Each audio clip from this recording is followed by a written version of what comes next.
গুগলে সার্চ দাও যুবকেরা, বাসায় গিয়া টাচ মোবাইল দেখলে শরীরের অঙ্গের কি কি ক্ষতি হয় সব বেরিয়ে আসবে।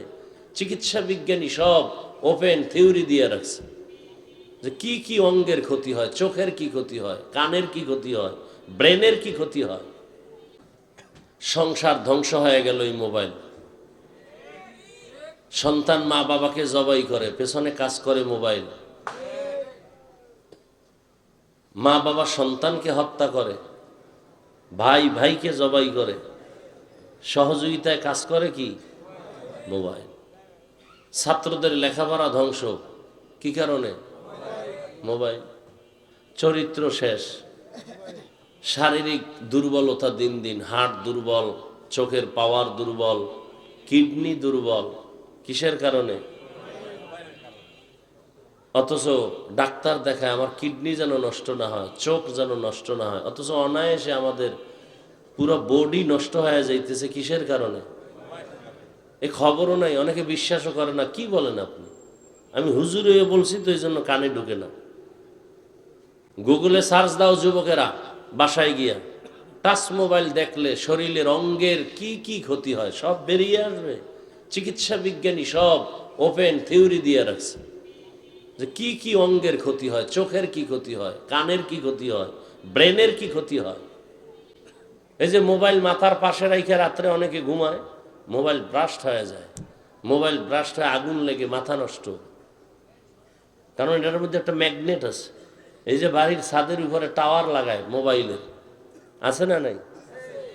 দেখবেন যত ঠাড়া পড়ে বিজলি সব ওই টাওয়ারে টানে। 3 কিলোমিটার যত বিজলি হবে সব টাওয়ারে টানবে। এবং এই টাওয়ারের আশেপাশে যারা থাকবে ওদের ব্রেন নষ্ট হবে, দিন দিন ঘাটতি হবে, ব্রেন ভারবে না। এটা আমার আব্বার কথা, এ তো চিকিৎসা বিজ্ঞানীদের থিওরি। যত আধুনিকতা তত মরণ ফাঁদ। ফ্রিজ আসছে, খাওয়ার ভিটামিন গজবে লাগছে। ফ্রিজ আসছে, খানার ভিটামিন কি হয়ে গেছে? কথা বলেন না কেন? এটি লেখেন। ফ্রিজের যত ভাত আছে, ভাত ফ্রিজে রেখে যদি আপনি খান, 100 না ওভার 100 চ্যালেঞ্জ, আপনার কোনোদিন ডায়াবেটিস হবে না। এই ভাতে ওজন বাড়তে পারে কিন্তু ডায়াবেটিস হবে না। এবার বুঝেন যে ফ্রিজ কি পরিমাণ ভিটামিন আপনাকে সাপ্লাই দিতেছে। ফ্রিজে ভাত রাখবেন, এটা যদি আপনি গরম করে খান বা ঠান্ডা খান, পেটও ভরবে কিন্তু কোনো ডায়াবেটিস হবে? আসতে বলেন কেন? কত পার্সেন্ট বললাম? ওভার 100 বলছি। তো শরীরে ওজন বাড়বে সেটা ভিন্ন বিষয়। খাইবেন আর বাথরুম বোঝাই করবেন, কাম করবেন না, তো ওজন বাড়বেই। রাইস কুকারে কারেন্টে ভাত রান্ধে, ভাত আছে না? ভিটামিনের গোষ্ঠীও নেই। মাছ, ইলিশ মাছ কত মজা, 1 মাস ফ্রিজে রাখেন না, কি মজা পান। আর এমনি তো আল্লাহর কুদরতে ইলিশের মজা নাই, আগের সেই ইলিশের ঘেরানো নাই, তেলও নেই। কি আছে? সব ইন্ডিয়ানরা লয়ে গেছে।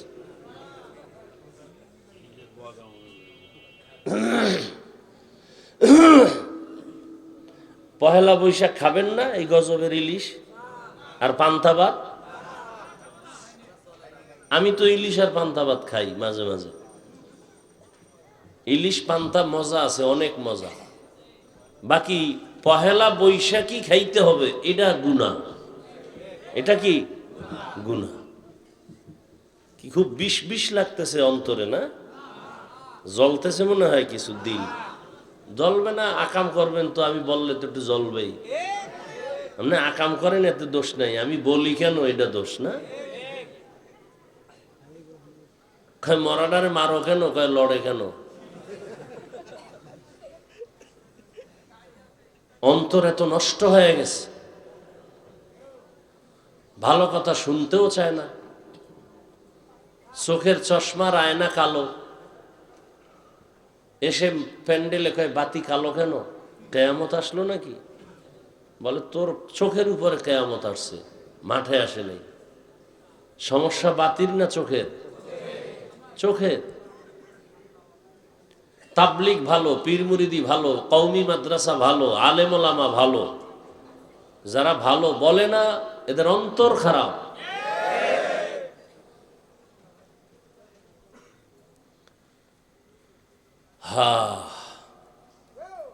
কোরআনে হাকিমের সূরাতুর রহমানের শুরু থেকে 2-3 টুকরা আয়াত আমি আপনাদের সামনে পড়েছি। সংক্ষেপ সময় আমি আয়াত এবং রসুলের একটি হাদিসও পড়েছি। তরজমাটা বলে কিছু ব্যাখ্যা আপনাদেরকে শোনাবো, যদি আপনাদের ধৈর্য থাকে। উঠা বসা করলে আমি আস্তে মোনাজাত দিয়ে নেমে যাব, কারণ জোর করে বয়ান শোনাবার জন্য আল্লাহ আমাদেরকে পাঠায় নাই। লা ইকরাহা ফিদ্দিন, জোর করে কাউকে নামাজি বানানো যাবে না, বানাইলে সওয়াব হবে না। জোর করে কাউকে কালেমার রশি গলায় দেয়া যাবে না, দিলেও কোনো সওয়াব। যে দাড়ি রাখবে না তাকে জোর করে দাড়ি রাখানো যাবে না, রাখাইলে সওয়াব। তাহলে কি করা যাবে? শুধু বুঝানো যাবে। এই ওয়াজ মাহফিল শুধু বুঝাইতেছি, এটা করলে লাভ, এটা করলে ক্ষতি, এই বুঝিয়ে দিতেছি। তাবলিগওয়ালাদেরও একই কাজ। তবে ভাষা হয়তো কারোটা একটু নরম, কারোটা গরম মানুষ হিসাবে, সেক্ষেত্রে ক্ষমা চাই। আল্লাহর কাছেও ক্ষমা চাই, আপনাদের কাছেও ক্ষমা চাই। মানুষ হতে পারি না। মানুষ হতে পারলে তো যারা মানুষ হইছিলেন এগুলো বয়ান লাগে নাই। চট্টগ্রামের পটিয়া থানার মেইন কেন্দ্রে একটি মাদ্রাসা আছে, বিশাল বড় জামিয়া ইসলামিয়া পটিয়া মাদ্রাসা। ওই মাদ্রাসার বাণী প্রতিষ্ঠাতা মুফতি আজিজুল হক রহমতুল্লাহ আলাই, এরা মানুষ ছিলেন। স্টেজে বসে নাহমাদুহু বললেই পুরো ময়দানের মধ্যে একটা কিয়ামতের আলামত শুরু হয়ে যায়। এরা ছিলেন মানুষ। এদেরকে দেখলেই জাহান্নামী মানুষগুলো জান্নাতের পথে আসার জন্য পাগল হয়ে যেত। আমরা মানুষ হইতে পারি নাই। বক্তা হয়েছি ঠিক, মাওলানা হয়েছি এটাও ঠিক, মানুষ হতে পারি নাই। মানুষ বড় ভিন্ন জিনিস। মানুষকে আবার বয়ান করব কেন? দেখেন, আমরা মানুষ, মুসলমান, আপনার আমার আল্লাহ এক, নবী এক, কোরআন এক, কাবা এক, ধর্ম এক, কালেমা এক, কি না আলাদা? অথচ আমি দাড়ি রাখি, আপনি দাড়ি রাখতেই চান না। আপনিও মুসলমান, আমিও মুসলমান, আপনার আল্লাহ আমার আল্লাহ দুই না এক? তাহলে আপনাকে দাড়ির জন্য আলাদা বয়ান দিতে হবে কেন? টুপির জন্য বয়ান দিতে হবে কেন? সুন্নতের বয়ান দিতে হবে কেন? সুদের বিরুদ্ধে আপনাকে বুঝাতে হবে কেন? ঘুষের বিরুদ্ধে আপনাকে বয়ান করে বুঝাতে হবে কেন?